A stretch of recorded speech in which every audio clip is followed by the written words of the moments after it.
안녕하십니까? 벌써 13번째 강의를 시작하게 되었습니다. 여러 가지로 어렵고 힘든 가운데 이렇게 강의가 지속될 수 있도록 역사해 주시는 하나님께 먼저 찬양과 경배를 올립니다. 교회법은 늘 우리가 생각하는 대로 어떤 구속을 통해서 어떤 삶의 모습을 이렇게 옥죄려고 하는 것이 아니라 편안하고 또 그만큼 서로의 유익을 위해서 만들어지는 것이 바로 교회법인데, 우리는 이러한 선입견을 새롭게 갖지 못하고 늘 어떤 그 옥죄는 모습 또는 불편하게 만드는 모습으로 생각을 합니다. 오늘 교회법의 발달 과정에 있어서 교회법의 그 어떤 그 배경적인 모습, 그러니까 교회법이 어떻게 발전해가지고 지금 우리에게 다가왔는가 하는 부분을 중심으로 말씀을 드리겠습니다.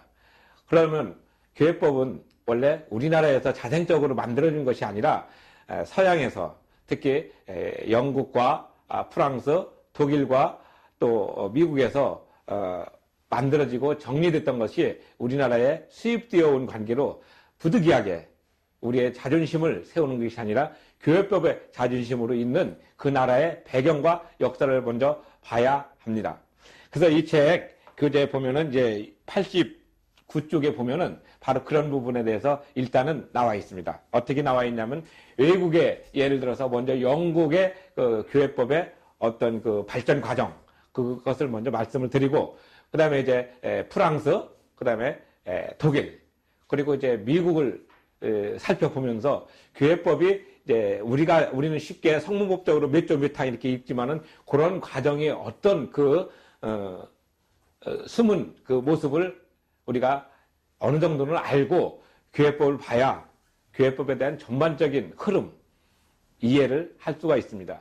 소위 역사적인 배경과 또 교회법의 맥락적인 부분을 이 책을 통해서 먼저 살피고, 그것이 과연 지금 우리의 삶과 앞으로 우리 한국교회가 나가야 될 어떤 방향성, 그리고 한국교회의 법이 어떤 쪽으로 만들어져야 될 것인가 하는 그런 부분까지도 이제 조금씩 정리합니다.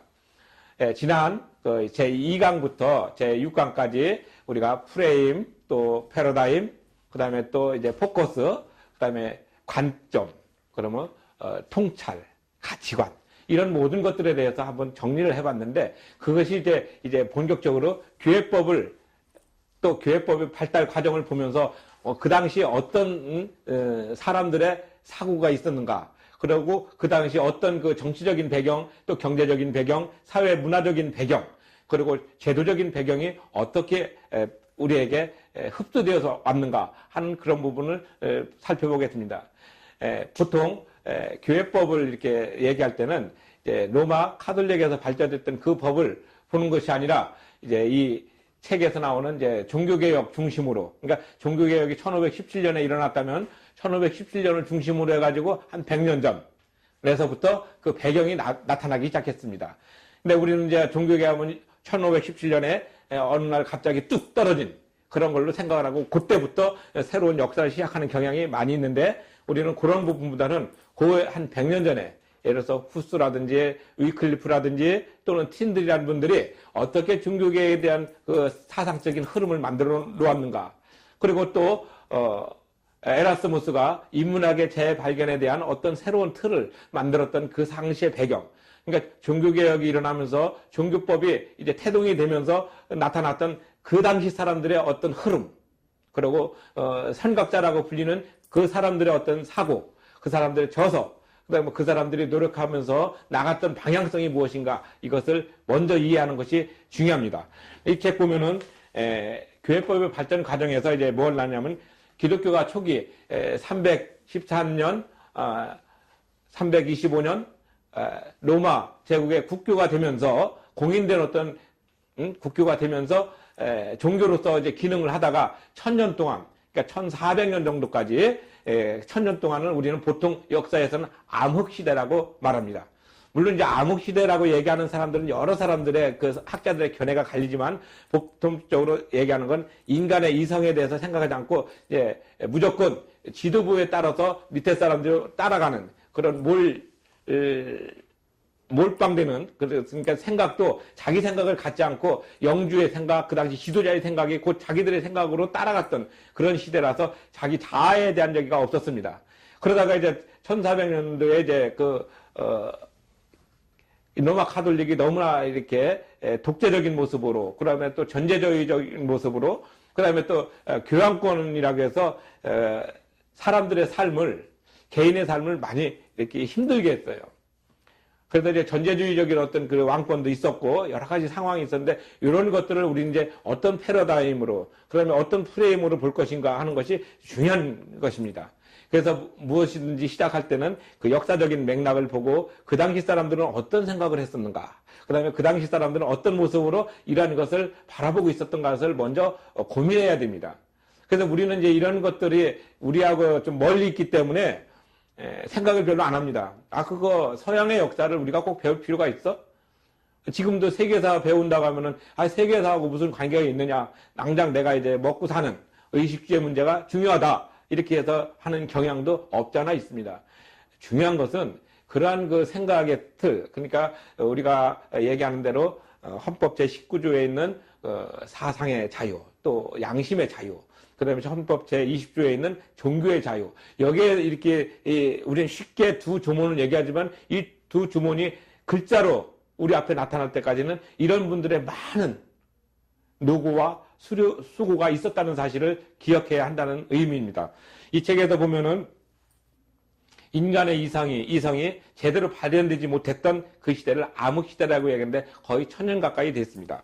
그리고 그 당시 이제 그런 것들이 이제 스페인과 또 포르투갈에 있는 그 많은 그 재력가들에 의해서 신대륙으로 가가지고 돈이 될 만한 것, 그 당시는 향신료라든지 또는 이제 비단이라든지 도자기 같은 것을 이제 외국에서 사갖고 와가지고 유럽의 그 귀족 가문들에게 팔아서 많은 돈을 벌었던 그런 모습들이어서 다시 이제 마젤란이나 콜럼부스가 이제 나가게 됩니다.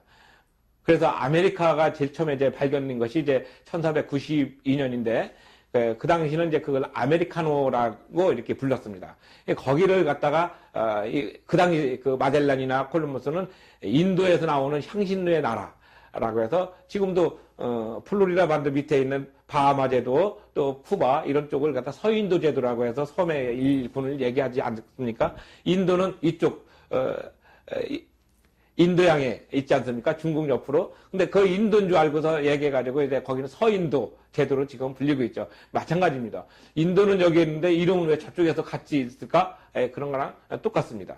마찬가지로 인간의 이성이 이제 조금씩 세계화로 나가게 되는 그런 귀한 계기가 바로 그 시대에 일어났습니다. 그래서 우리는 그 시대를 대항해 시대라고 얘기하면서 인간의 이성이 내면적으로 아주 깊어지고 또 이제 과학적으로도 이제 지구를 중심으로 태양이 돈다는 생각이 아니라 이제는 태양을 중심으로 지구가 돈다는 생각으로 이제 하나의 패러다임이 확 바뀌게 되는 계기가 됩니다. 그리고 또 그 당시 인쇄술이 발달함으로 인해 가지고 사람들의 그 생각을 빠르게 전파할 수가 있었습니다. 그전에는 이제 인쇄술은 이렇게 다 글을 써서 전수를 했습니다. 우리가 유명한 그 장미의 이름으로라는 영화를 보면은 그 수도원에서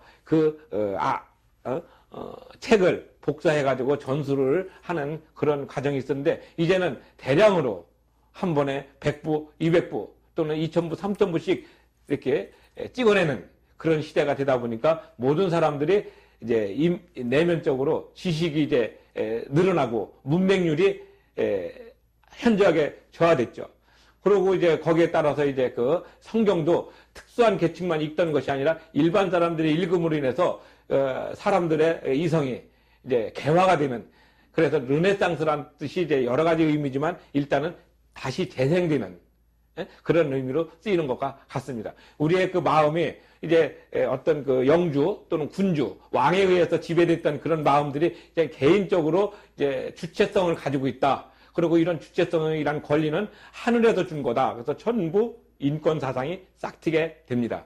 이런 그 기반 속에서 이제 교회법이 이제 서서히 태동하게 되고 거기에 대해서 이제 조목조목 발전하게 됩니다. 실제 마르틴 루터의 95개조 그 조항도 제1조에 보면 이제 뭐냐면은 모든 사람은 고해를 해야 된다. 근데 고해라는 것은 이제 지금 우리가 아는 대로 신부님한테 나의 죄를 고백하면 그 신부가 대신 뭐 하나님께 기도해서 사해 준다. 그런 뜻이 아니라 회개를 하면 된다. 그렇게 얘기합니다. 물론 예수님도 처음에 오셔가지고 회개하라 천국이 가까웠다 했지 고해해라 천국이 가까웠다 그러지는 않았거든요. 근데 우리는 이제 그런 언어적인 것을 제대로 번역하지 못하고 알지 못하기 때문에 그냥 루터의 95개조 그러면 이제 무슨 교회를 개혁시키려고 했던 그런 모습으로 많이 생각을 하지만 실제적으로는 오직 성서로 돌아가야 하는 오직 성경만이 진리라는 사실 그것을 강조하기 위한 것이었습니다. 근데 우리는 그러한 것들을 이제 힘도 있게 배우려고 생각을 안 했고 또 배운다 하더라도 하나의 유식적인 모습으로 갔기 때문에 그것을 우리가 소중하게 못 여겼습니다. 그래서 교회법도 제일 처음에 나오면 교회 원리가 나오는 거죠. 원리가 나오고 그 다음에 교회가 나오고 그 다음에 교회 정치가 나오는 이 순서가 있는 것이 바로 이 원리가 통용됩니다. 그리고 이제 후에 이제 더 설명을 드리겠지만 1646년에 스코틀랜드에서 이제 그 웨스트민스터 신앙고백서가 나오고 1647년에 웨스트민스터 대소요리문답이 정리가 되면서 이제 그것이 장로교의 원형적인 모습으로 미국으로 전파가 되고 그것이 한국으로 와서 지금도 우리는 웨스트민스터 신앙고백과 또 신도개요 이런 것들을 지금도 우리의 헌법 전문에 수록되는 놀라운 역사가 있는 것입니다. 그래서 이런 배경적인 것을 배우고 이것이 왜 내 손에 왔는가 하는 것 의문을 품고 거기에 대해서 고민을 하고 생각하는 그런 자세가 돼야 확실하게 나의 모습으로 되고 내가 어디 가서 무슨 얘기를 하더라도 장로교인으로서의 자부심을 가지고 얘기할 수 있는 근거가 됩니다.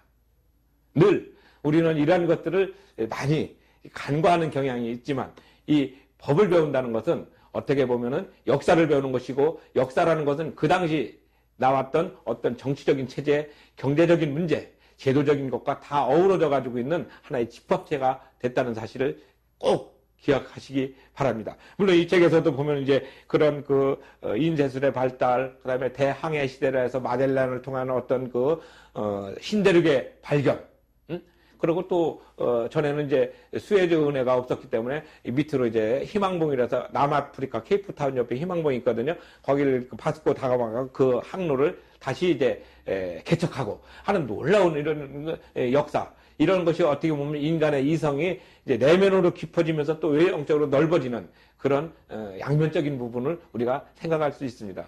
제가 이렇게 얘기한 것은 어떻게 보면 하나의 프레임이 될 수도 있고 하나의 패러다임이 될 수 있습니다. 이런 것들도 보는 사람의 관점에 따라서 해석은 다 달라지는 것은 당연한 것입니다. 제가 지난번에도 말씀드렸듯이 어떤 일에 대해서 틀렸다라는 단어보다는 나와 생각이 다르다. 내가 보는 방향이 다르다 해서 다양성을 인정하는 그런 열린 마음을 가지고 이 강의를 들으셔야 될 것이고 또 법을 또 그렇게 봐야 되는 그런 부분도 있습니다. 늘 내 것이 옳다는 고집보다는 내 것도 틀릴 수 있다는 전제하에 상대방의 의견에 경청하는 그런 모습이 필요합니다. 교회법은 바로 그런 면에서 아주 유용하게 우리에게 새로운 영감을 제공해 준다고 할 수가 있습니다.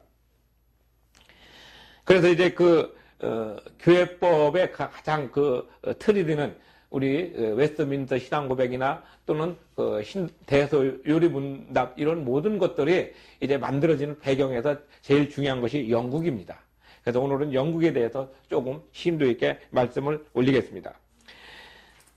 영국은 이제 헨리 8세가 이제 스페인 출신 캐서린과 이제 결혼을 했는데 그 당시에 왕족끼리 결혼을 해서 이제 세력을 키웠다고 하지 않았습니까?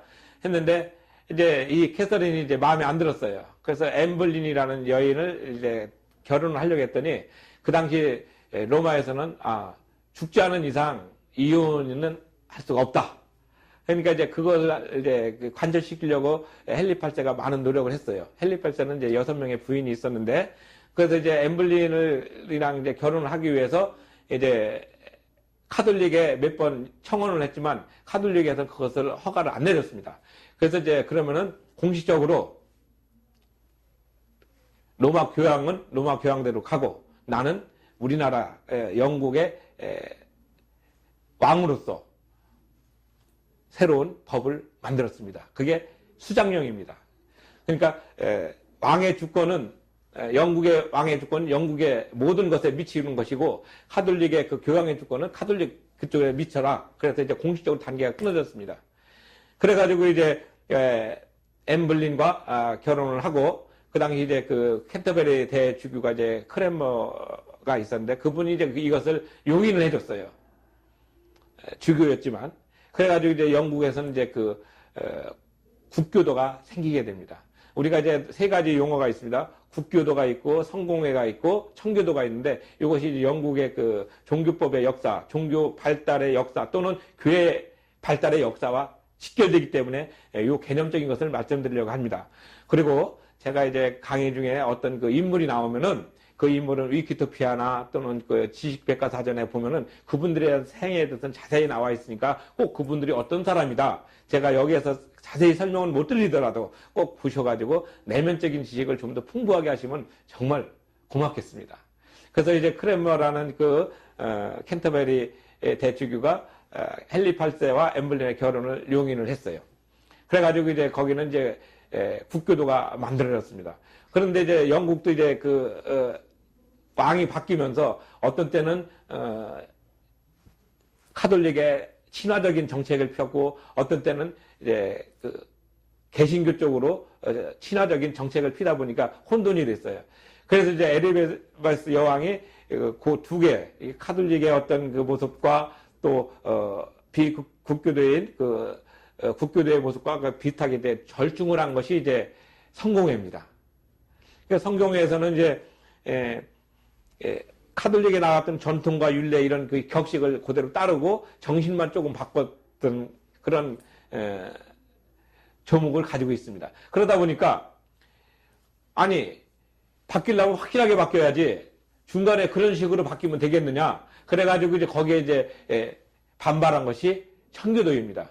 청교도는 이제 그런 그 모든 것들 예를 들어서 사제가 줄 때는 무릎을 꿇고 이렇게 뭘 해야지 된다. 또 복식을 이렇게 갖춰야 된다 하는 그런 형식적인 것을 걷어내고 오직 성서로만 이러한 것들을 해야지 된다 하는 그런 관점으로 이제 성경회가 이제 청교도에 도전을 받게 되고 그러다 보니까 이제 그 개신교로 그래도 좀 포장을 했던 그런 성경회가 개혁이 좀 미흡했고 확실하게 개혁을 하고 있는 청교도가 이제 상대적으로 핍박을 받게 돼가지고 이들이 이제 아메리카로 신대륙으로 이주하게 되는 그래서 메이플라워호를 타고 가는 그런 그 과정이 있습니다. 근데 이제 청교도들은 이제 원래 이제 깔끔하다 또는 이렇게 아주 순결하다 그런 의미도 있다고 말씀드렸지만 청교도는 또 그 당시에 성경의 그 어떤 그 교리나 예전이나 이런 것을 까다롭게 이렇게 지적을 했기 때문에 까다롭다는 의미도 있습니다. 그러니까 이제 그 청교도라는 단어 하나가 이제 금방 우리가 나온 것은 아니고 그런 어떤 과정인데 이제 원래는 이제 존 데일이라는 역사학자가 처음으로 이제 청교도라는 용어를 만들어서 이제 그렇게 썼던 것을 우리가 지금 이제 그대로 차용하고 있죠. 그리고 이제 그 후에 이제 존 낙스가 이제 1648년 제1치리서와 또 1668년 제2치리서를 만들면서 장로교회 지금 우리가 갖고 있는 장로교회 원형적인 그런 모습을 갖고 있어요. 그래서 거기에는 이제 그 당회를 가지고 이제 교회를 치리하되 당회 위에 대회가 있고 노회가 있고 총회가 있는데 그 세 가지 단어를 우리나라는 지금 이제 대회는 없지 않습니까? 근데 그 당시 그런 것들을 받았기 때문에 우리나라 교회법 초기에 있던 헌법에는 대회가 꼭 들어가 있습니다. 대회, 당회, 노회가 다 들어가 있습니다. 그래서 이 대회는 쓰지도 않는데 왜 있는가? 어떤 분들은 의문을 가질 수 있을 것입니다. 근데 그것은 바로 이 영국의 그 청교도 존 녹스의 그 스코틀랜드 장로교회 그 어떤 노예에서 원형적인 것을 우리가 그대로 받아왔기 때문에 그렇습니다. 받아왔던 중간 기착지가 영국이 지배했던 동인도, 그러니까 인도의 그 국교도에 그걸 갖다 주고 국교도에 했던 것을 우리나라에서 이제 곽한연 선교사가 번역을 해가지고 우리나라 헌법에 그대로 삽입됩니다. 이렇게 교회법이라는 것은 우리가 스스로 독립적으로 만들어섰던 어떤 것이 아니라 꾸준하게 선교사들의 그 피, 순교자들의 어떤 그 노고, 이런 것들이 결집된 것이 우리 글자로 간단하게 나왔지만 그 글자 속에 있는 그 뒷부분은 이렇게 엄청난 순교와 목숨의 어떤 값이라는 사실. 그래서 기독교 순교는 뭐라고 합니까? 피를 먹고 자란다, 이런 얘기가 있지 않습니까? 근데 이것은 우리가 볼 때는 상당히 잔인한 느낌으로 봐지만 그게 아니라 순교자의 피, 곧 하나님을 향한 충성의 어떤 모습으로 복음을 순수하게 지키려고 했던 그런 모습입니다. 그 당시 이단위로 정죄되면 어떻게 됐습니까? 우리가 잘 아시는 바와 같이 불에 태워 죽였습니다. 화형을 했고, 영국에서 존 위클리프라는 분은 성서도 많이 번역을 하고 또 종교개혁의 새벽별이라는 그런 닉네임을 가지고 있어요. 근데 그분은 이제 죽었을 때는 처음에는 이단으로 죽었다가 나중에 30년쯤 있다가 다시 또 그 시체를 불태워가지고 시체를 꺼내가지고 다시 또 불태워가지고 그 강에다 뿌려가지고 했던 그런 모습이 있었습니다. 이처럼 종교를 가지고 신앙의 순교를 지킨 사람들은 그 모습이 처절하고 힘들었던 사실을 우리는 알아야 됩니다. 물론 우리나라도 처음 1930년대, 40년대, 50년대 이런 순교의 역사가 있었습니다. 그래서 유교 때 그 많은 사람들이 신앙을 지키다가 교회를 지키다가 남아하지 못하고 그 자리에서 총살당하신 분들, 그리고 또 남아를 했다 하더라도 모든 걸 다 버리고 왔던 그런 어떤 뼈저린 모습들은 우리 아버지, 어머니 때에서는 많이 들을 수 있지만 지금은 그런 얘기를 많이 들을 수가 없습니다.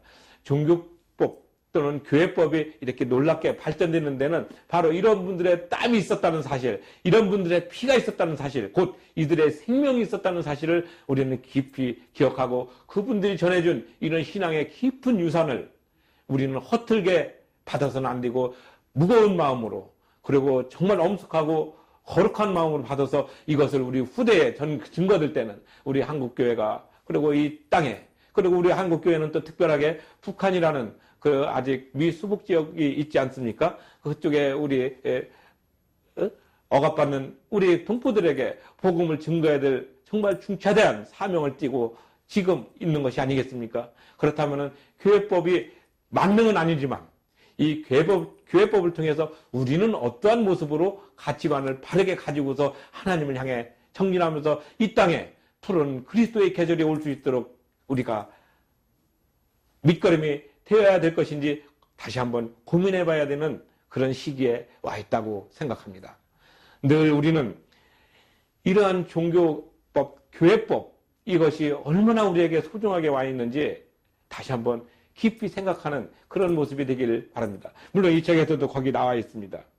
그리고 또 우리가 정말 중요한 것은 교회법이 우리의 삶 속에서 깊이 있게 나타난다는 사실을 다시 한번 깨닫기를 바랍니다. 그리고 그 당시는 이 교회 이렇게 법을 이렇게 발표를 하면은, 국가에서 발표를 하면은, 예를 들어서 성공회에서 발표를 하고 비국교도에서 발표를 했다, 그것을 믿지 않는 사람들은 벌금을 문다든지 재산을 뺏긴다든지 또는 태형을 당한다든지 또는 국외 추방을 당한다든지 하는 여러 가지 압박수단이 있었습니다.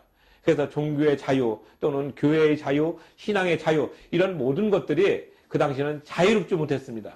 그렇지만 그러한 것들을 딛고 조금씩 신앙의 자유를 위해서 순교했던 많은 분들을 우리는 기억할 수가 있습니다. 위클리프, 또 틴들, 그 다음에 크랜머, 또 그 후에 존 녹스, 그 다음에 또 우리가 또 중요한 것은 무엇입니까? 성경이 우리 손에 들어오기까지 얼마나 많은 사람들의 노력과 애씀이 있었는지 기억해야 됩니다. 우리가 잘 아시는 바와 같이 1611년에 킹 제임스 버전이 제일 먼저 나왔지만 그 킹 제임스 버전이 나오기 전에 이미 틴들이라는 분이 그 신약 성경을 그리스에서 번역을 했고, 또 그 이전에는 에라스무스가 또 성경을 번역을 했고, 그래서 영국에서는 이렇게 놀라운 어떤 그 삶의 어떤 지침이 되는 성경을 번역함으로 인해서 영국이 이제 발전하고 또 영국의 국력이 커지는 기초적인 것을 닦았습니다. 우리가 아는 바와 같이 엘리자베스 여왕 시대에는 스페인의 무적 함대를 이렇게 무찌르면서 해양 강국이 되면서 전 세계 대영 제국이라는 모습, 또는 대영 제국은 해가 지지 않는다 하는 그런 모습으로서 우리가 배웠던 것도 기억을 합니다. 곧 종교의 어떤 뼈저린 순교. 그리고 또 한 가지 놀라운 것이 무엇인지 아십니까? 영국에서는 이런 종교개혁과 이런 모든 것이 있을 때 그렇게 피가 많이 흘려지지 않았지만 유럽에서는 그 종교개혁과 아울러서 개신교를 믿는 그런 많은 사람들은 죽임을 당했습니다. 우리가 그것을 생각할 때마다 영국이 얼마나 축복받은 나라인가. 그리고 영국은 노예제도를 처음으로 폐지를 하면서 많은 노력을 했고, 물론 우리 잘 아시는 바와 같이 나 같은 죄인 살리신 그 작곡자이신 그 목사님, 그분도 바로 노예제도를 폐지를 강조했고, 그 당시 상원이었던 윌버포스와 함께 노력을 했었고, 또 그 목사님은 또 어떻습니까? 자기도 노예 선의 선장으로서 팔았던 그런 그 아픈 기억이 있지만 하나님을 만나고 나서 정말 나와 같은 이런 모습, 이런 것들도 하나님께서는 구원해 준다. 결국은 성서로 돌아가는 성경의 원천적인 모습을 먼저 기억하면서 교회법이 서서히 만들어지기 시작했습니다. 늘 우리는 교회법이 어느 날 갑자기 우리의 삶을 옥죄기 위해서 만든 걸로 생각하지만 결코 그렇지 않습니다. 법이라는 것은 그 나라의 통치, 경제, 제도, 사회, 문화 이 모든 것들을 아우르고 또 거기에 대해서 나오는 가장 기초적인 것이기 되기 때문에 우리가 법을 제대로 알아야 됩니다. 그래서 우리 교회법도 이런 모습을 통해서 영국에서 발전을 했습니다. 그리고 이제 여기 책에 보면은 이제 90쪽에 보면은 이제 생명과 자유와 재산이라는 이런 어떤 그 권리를 이제는 각 개인에게 주기 시작했던 것도 교회법의 어떤 기초석이 됩니다. 그 당시 모든 것은 이제 농토 또는 이제 땅은 이제 국가 것이나 아니면은 국가에서 큰 공헌을 갖고 있는 세력 있는 사람들, 공작이나 남작이나 자작 이런 사람들이 갖고 있고 거기에서 일하는 사람은 농노라고 했습니다. 그래서 계약 관계로 이제 있었는데 거의 비참한 어떤 그런 삶을 살았던 부분들을 이제 해방시켜주는 자유롭게 해주는 성경에서 나오는 대로 어떻게 보면 희년의 어떤 사상이 이렇게 증거되는 그런 놀라운 어떤 모습도 우리가 발견할 수가 있습니다. 이처럼 교회법은 우리의 삶을 다양하게 풍성하게 해줄 수 있는 부분이 있다는 것을 다시 한번 강조드립니다. 그리고 여기서 나온 대로 나가면은 이제 90쪽에 보면은 이제 1649년에 시민협정이라는 부분이 나옵니다.